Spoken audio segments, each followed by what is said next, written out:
नमस्कार दोस्तों।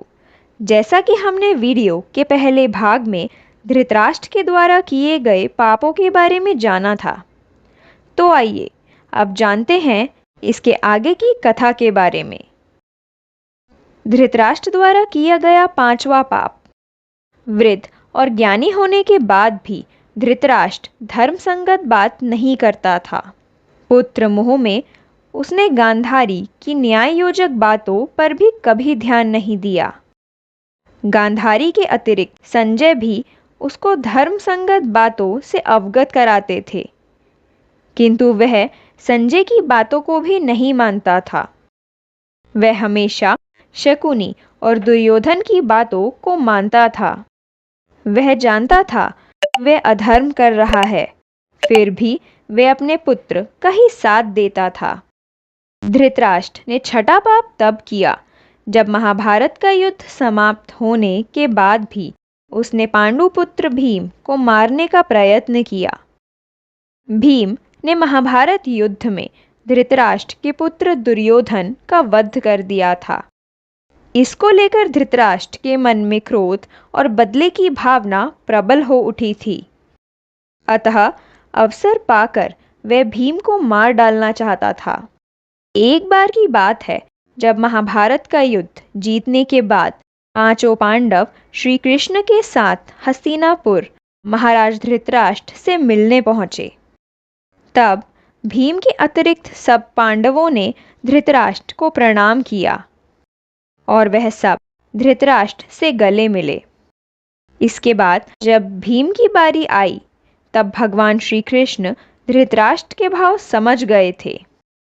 अतः जब भीम धृतराष्ट्र को प्रणाम करके उनसे गले मिलने के लिए आगे बढ़ने लगे, तब श्री कृष्ण ने भीम को रोक दिया और उसके स्थान पर उन्होंने भीम की मूर्ति को आगे कर दिया। धृतराष्ट्र ने उस मूर्ति को भीम समझकर पूरी शक्ति से उसे हानि पहुंचाने की चेष्टा की। भीम की मूर्ति तोड़ने के पश्चात धृतराष्ट्र को लगा कि भीम की मृत्यु हो गई है और तब वह रोने लगा। यह देख भगवान श्री कृष्ण बोले कि भीम तो अभी जीवित है। आपने भीम समझकर उसकी मूर्ति को तोड़ दिया है। इस प्रकार भगवान श्री कृष्ण ने भीम के प्राणों की रक्षा की। कहते हैं कि पूर्व जन्म में किए गए पाप के कारण धृतराष्ट्र जन्म से ही अंधा था और इसी कारण से उसके सभी पुत्र मारे गए थे।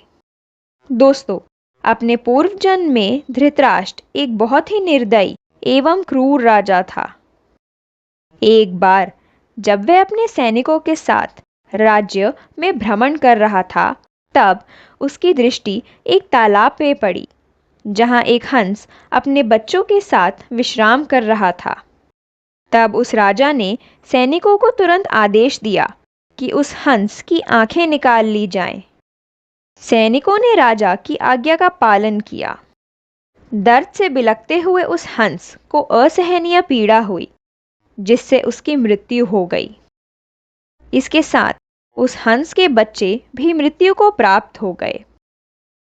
मरते समय हंस ने राजा को श्राप दिया कि मेरी ही तरह तुम्हारी भी यही दुर्दशा होगी और तुम भी अपनी संतान का वियोग भोगोगे। इस श्राप के कारण ही अगले जन्म में धृतराष्ट्र अंधा पैदा हुआ तथा उसके पुत्रों को मृत्यु प्राप्त हुई। तो दोस्तों, चलिए अब जानते हैं कि धृतराष्ट्र की मृत्यु कैसे हुई थी। महाभारत युद्ध के 15 वर्ष बाद धृतराष्ट्र, गांधारी, संजय व कुंती वन में चले गए थे। वन में जीवन बिताते समय जब एक दिन धृतराष्ट्र गंगा स्नान करने के लिए गए थे, तब जंगल में आग लग गई थी। उस समय संजय आदि धृतराष्ट्र के पास गए और उन्होंने धृतराष्ट्र को वहां से चलने के लिए कहा, किंतु दुर्बलता के कारण धृतराष्ट्र वहां से नहीं जा पाए। इसके साथ साथ गांधारी और कुंती भी वहीं रह गए और संजय अकेले ही उन्हें जंगल में छोड़कर चले गए।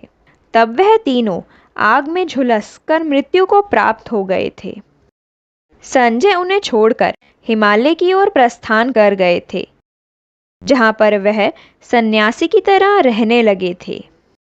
बाद में नारद मुनि ने युधिष्ठिर को यह दुखद समाचार दिया, जिसके पश्चात युधिष्ठिर ने वहां जाकर उनकी आत्मा की शांति के लिए धार्मिक कार्य किए और इस तरह धृतराष्ट्र के द्वारा किए गए अनेक पापों के कारण उसे इस प्रकार मृत्यु प्राप्त हुई।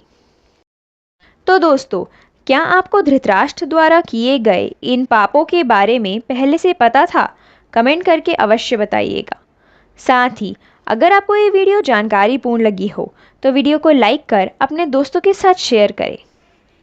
और अगर आप चैनल पर पहली बार आए हैं तो चैनल को सब्सक्राइब कर बेल आइकन को अवश्य प्रेस कर दें, ताकि भविष्य में आने वाली ऐसी ही और रोचक और जानकारीपूर्ण वीडियोस के नोटिफिकेशन आपको सबसे पहले मिल सके। तो जल्द ही मिलते हैं ऐसी ही एक और नई वीडियो के साथ। तब तक अपना ध्यान रखें। जय श्री कृष्णा।